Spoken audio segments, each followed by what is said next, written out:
आपल्यासाठी येणाऱ्या काळामध्ये या देशाला रडवणं असं त्याचा अर्थ आपण लावून घेतला पाहिजे। आणि म्हणून यांच्या कुठल्याही भूलथापांना बळी न पडता यांनी आतापर्यंत या 10 वर्षामध्ये जे समाजामध्ये वाद लावून दिले, जे काय हिंदू मुस्लिम करून जो काय समाजामध्ये वितुष्ट निर्माण केलं आणि त्यांच्या चट्ट्यापट्ट्यांनी, त्या प्रवृत्तीच्या चट्ट्यापट्ट्यांनी या मीरा भाईंदरमध्ये सुद्धा तशा पद्धतीचं सापासारखं डोकं वर काढायला हे केलं। मी या ठिकाणी पोलीस प्रशासनाला धन्यवाद देतो, का या पत्रकार मंडळीला धन्यवाद देतो, का ते वेळेत जागे झाले आणि यांचे मनसुबे हाणून पाडले आणि या शहराची एकता आणि अखंडता कायम टिकवली। म्हणून पत्रकार बंधू तुम्हाला मी खरोखर नमन करतो, वंदन करतो का तुम्ही जागरूक आहात।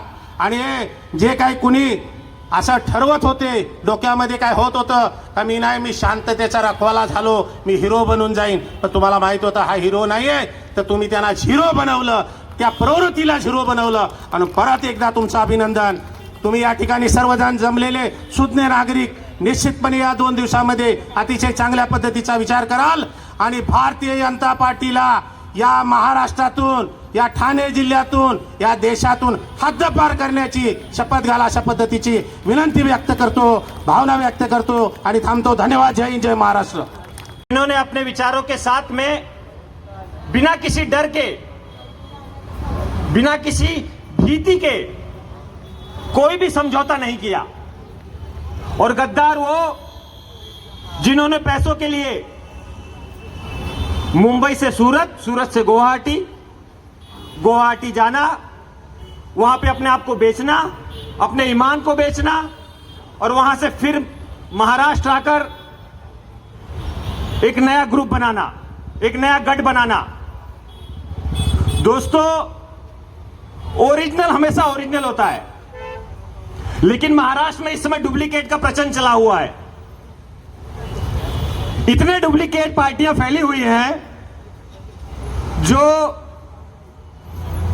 दिल्ली के ताकत पे, दम पे, जैसे हमारे वर्तमान मुख्यमंत्री साहब ने कहा था कि हमारे पीछे एक महाशक्ति है, तो उस महाशक्ति के दम पे इन गद्दारों ने एक टीम बनाई है, जो इस लोकसभा के बाद आप सब लोग देखेंगे कि ये जितने गद्दार हैं वो सब भाजपा के टिकट पे लड़ेंगे।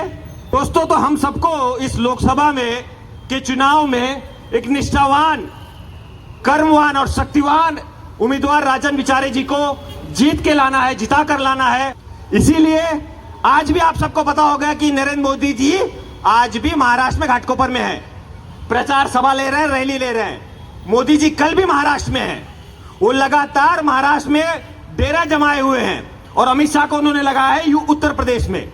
उत्तर प्रदेश में 80 सीटें, महाराष्ट्र में 48 सीटें। उन सबको पता है कि इन दोनों राज्यों से ही दिल्ली का रास्ता खुलता है, तो पूरी ताकत उन्होंने महाराष्ट्र में लगाई हुई है। लगातार वो महाराष्ट्र में आ रहे हैं, सभाएं कर रहे हैं, रैलियां कर रहे हैं, मीटिंग कर रहे हैं। हर फेज में उन्होंने कम से कम 7 से 8 मीटिंग और सभाएं की हैं। लेकिन दोस्तों, मैं आप सबको बताना चाहता हूं कि इस समय आज के चुनाव में, आज के इलेक्शन में मैं रायबरेली था, मुजफ्फर भाई, उत्तर प्रदेश की यह स्थिति है कि उत्तर प्रदेश की जनता ने अब की बार पूरी तरह से मन बना लिया है कि इस झूठे जुमलेबाज सरकार को देश से और उत्तर प्रदेश से बाहर निकालना है। ये उत्तर प्रदेश की जनता ने ठान लिया है। उत्तर प्रदेश की जनता को विकास के नाम पे पिछली बार 2017 में और 2022 में बीजेपी की सरकार है, वो अपने आप को ठगा सा महसूस करते हैं। जो इस पूरे चुनाव में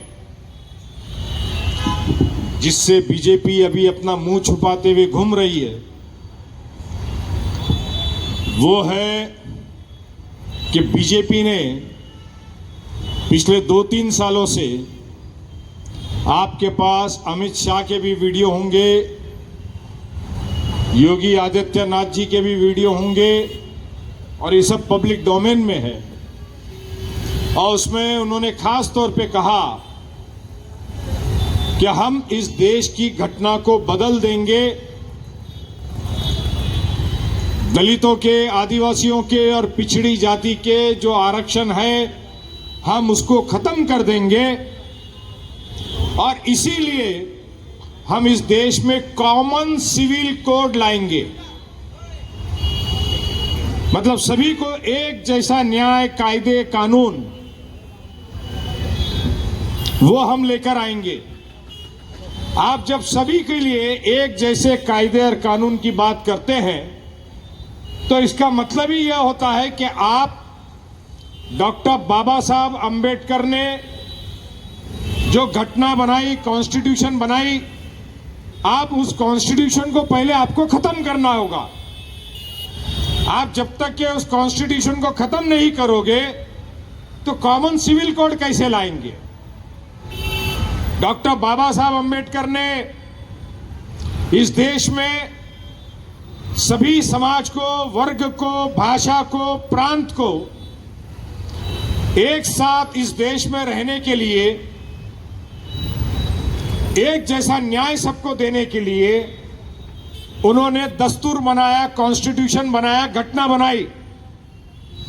अगर वो कॉन्स्टिट्यूशन नहीं होता तो उत्तर प्रदेश का आदमी महाराष्ट्र में आकर के नहीं रह सकता, गुजरात का आदमी महाराष्ट्र में आके मीरा भाईंदर में नहीं रह सकता, पंजाब का आदमी केरल नहीं जा सकता,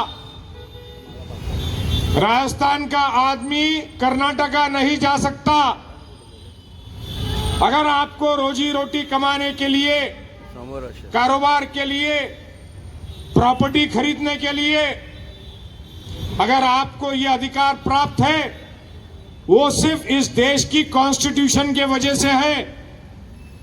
अगर आपका प्रॉपर्टी में, कारोबार में कोई दिक्कत पेश आती है, कोर्ट कचहरी होती है, तो हिंदुस्तान के किसी भी कोर्ट में आपको दावा दाखिल करने का अधिकार अगर प्राप्त है तो उस कॉन्स्टिट्यूशन की वजह से है। और बीजेपी ये कहती है कि हम कॉमन सिविल कोड लाएंगे। हम आज ही मैं प्राइम मिनिस्टर का भाषण कल्याण का सुन रहा था, अभी सीधा वो 20-25 साल आगे की बात करने लग गए। 10 साल में क्या किया वो बात नहीं कर रहे हैं। अब वो बोलते हैं मैं 2047 का प्लान बना रहा हूं। क्या बना रहा हूं? 2047। मैं 58 साल का हूं, 47 साल के बाद तो मेरी कब्र कहां रहेगी वो मुझे मालूम नहीं है।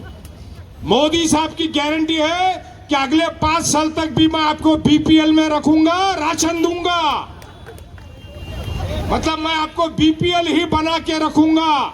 इनको दलितों को दलित की परिस्थिति में ले जाना है, बैकवर्ड को बैकवर्ड में ले जाना है। गुप्ता है, चौरसिया है, मौर्य है, जायसवाल है, कुर्मी है, पटेल है, बागवान है, मोची है, तेली है, माली है, इनको उसी परिस्थिति में रखना है। इनको देश के साथ में तरक्की नहीं करवानी है, इनको शिक्षा नहीं देनी है, इनको रोजगार नहीं देना है, इनको शहर में नहीं लाना है, इनको वही परिस्थिति में रखना है। ये इनका दृष्टिकोण है।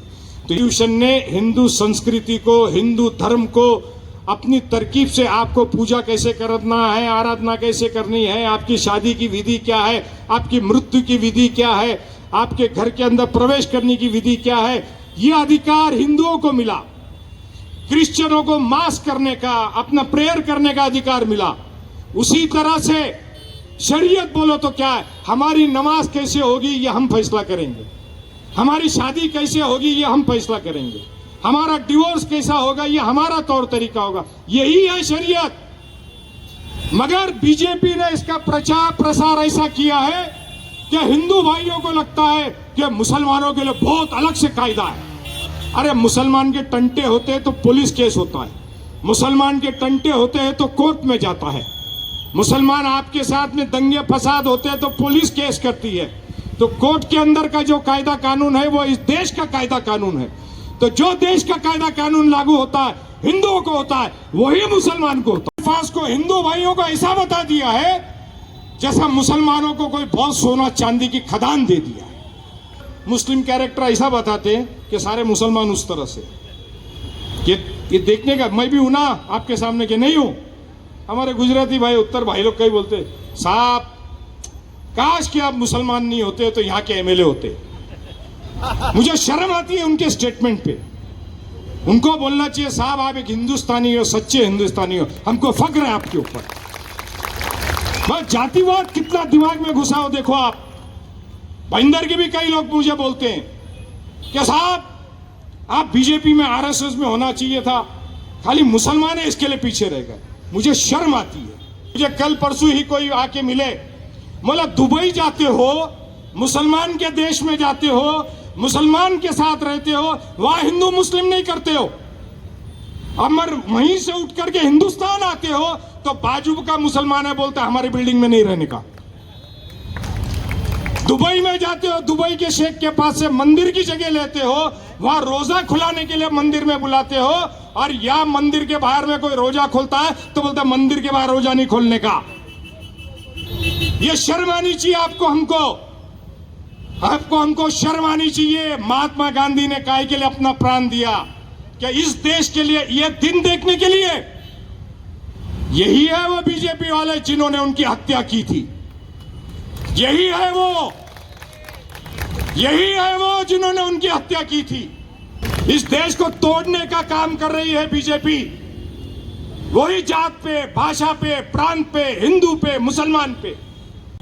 यह आपको हम बताने के लिए चिल्ला रहे हैं, बोल रहे हैं कि इस देश के मुस्तकबिल का चुनाव है। यह राजन विचारे का चुनाव नहीं है, यह मोदी का चुनाव नहीं है, यह राहुल गांधी का चुनाव नहीं है, यह उद्धव ठाकरे का चुनाव नहीं है, यह इस भारतवर्ष को भारतवर्ष रखने का चुनाव है। इस तारीख को यही बटन आपको दबाना है। बटन दबाते वक्त इस उंगली से आपको एक कसम खा के बटन दबाना है कि हम हिंदुस्तानी है और मरते दम तक हिंदुस्तानी रहेंगे। और राजन विचारे को, उबाटा के उद्धव बाला साहब ठाकरे के इस उम्मीदवार को, इंडिया विकास आघाड़ी के इस उम्मीदवार को 20 तारीख को बहुमत से आपको जिता के लाना है। आई थी बहुत बढ़िया, करण अर्जुन आई थी कि नहीं? उसमें अशोक सराफ रहता, मालूम है, ठाकुर के साथ। उसका एक डायलॉग है, ठाकुर तो और 4 जून को कौन गियो? मोदी तो गियो। धन्यवाद। जय हिंद, जय महाराष्ट्र।